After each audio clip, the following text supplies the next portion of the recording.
Hi this doctor. நம்ம இன்னைக்கு என்ன பார்க்க போறோம் அப்படின்னு பார்த்தீங்கன்னா, நம்ம நிறைய பேர் வீட்டில் வந்து வயசானவங்க இருக்காங்க இல்லையா? அவங்க எல்லாருக்குமே நிறைய தொந்தரவுகள் இருக்கலாம். அதாவது சுகர் இருக்கலாம், பிபி இருக்கலாம், ஸ்ட்ரோக் வந்தவங்க கூட இருக்கலாம், ஹார்ட் கம்ப்ளைண்ட் இருக்கவங்க இருக்கலாம். இந்த மாதிரி நிறைய பிரச்சனை இருக்கவங்க நம்ம வீட்டில் இருக்கலாம் வயசானவங்க. ஸோ அவங்களுக்கெல்லாம் என்ன மாதிரி ஃபுட் கொடுக்கலாம் அப்படின்னு சொல்கிறேன். ஃபர்ஸ்ட் வந்து ஈஸியாக செரிக்கிற மாதிரி ஃபுட்டை தான் நம்ம கொடுக்கணும். ஹெவி ஃபுட்டு எதுவுமே அவங்க எடுக்கக்கூடாது. சின்ன பசங்க வந்து சின்ன வயசில் எதில் ஒரு பேரனும் பேத்தியோ அவங்க சாப்பிட்றாங்கன்னா அதே மாதிரி நம்மளும் சாப்பிடணுன்றதெல்லாம் ஃபர்ஸ்ட் அவாய்ட் பண்ணிடுங்க.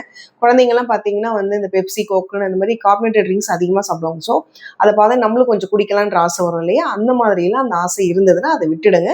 அந்த கார்பனேட்டட் ட்ரிங்க்ஸ் நம்ம கொடுக்கக்கூடாது. அது நமக்கு நல்லதும் இல்லை. அதே மாதிரி சோடா கூட எடுக்கக்கூடாது. பிகாஸ் அது வந்து நம்மளுடைய அசிடிட்டியை வந்து அதிகப்படுத்துற மாதிரி இருக்கும். அப்புறம் நெஞ்செரிச்சல்லாம் வர மாதிரி இருக்கும். ஸோ கார்பனேட்டட் ட்ரிங்க்ஸ் எல்லாம் எடுக்காதீங்க.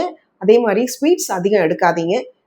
நம்ம கலர்ஃபுல்லான ஃப்ரூட்ஸ் அண்ட் வெஜிடபிள்ஸ் இருக்கு இல்லையா? அதாவது இப்போ காய்கறி பார்த்தீங்கன்னா வந்து உங்களுக்கு கேரட் கலர்ஃபுல்லாக இருக்குது, பீட்ரூட் இருக்குது, ப்ரொக்கோலி இருக்குது, கீரை வகைகள் எல்லாம் இருக்குது. ஸோ அந்த மாதிரி கலர்ஃபுல் வெஜிடபிள்ஸ் எல்லாம் கொடுங்க. அதே மாதிரி வந்து ஃப்ரூட்ஸ்லேயுமே பார்த்தீங்கன்னா உங்களுக்கு ஆரஞ்சு இருக்குது, பப்பாயா இருக்குது, கிவி இருக்குது, பொமோகிரானேட் இருக்குது. ஸோ இந்த மாதிரி கலர்ஃபுல் ஃப்ரூட்ஸ் எல்லாமே எடுத்துக்கோங்க. அண்ட் ப்ரோட்டீன் வந்து கொஞ்சம் அதிகமாக சேர்த்துக்கோங்க. ப்ரோட்டீன்னா ஃபிஷ்ஷில் வந்து அதிகமாக இருக்குது, சிக்கன்லேயும் இருக்குது. பட் சிக்கன் வந்து பொரிச்சதாக இருந்தால் அதை அவாய்ட் பண்ணுங்க. அதே வந்து ஃபிஷ் எல்லா வகை ஃபிஷ்ஷுமே எடுத்துக்கலாம்.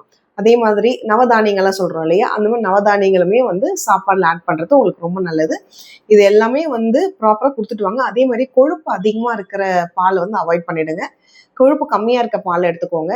எண்ணெயில் பொரிச்சது, வறுத்தது இதெல்லாம் கொடுக்கக்கூடாது. அதெல்லாம் கொடுத்தீங்கன்னா உங்கள் ஹார்ட்டுக்கு வந்து ப்ராப்ளம் வரலாம். ஸோ கொலஸ்ட்ரால் அதிகமாக இருக்கிறதையோ, எண்ணெயில் பொரிச்சதோ, அப்பளம் அதெல்லாம் கூட வத்தல் அப்பளம்லாம் இருக்கு இல்லையா? அந்த மாதிரி பொரிக்கிறது எல்லாத்தையுமே அவாய்ட் பண்ணிடுங்க.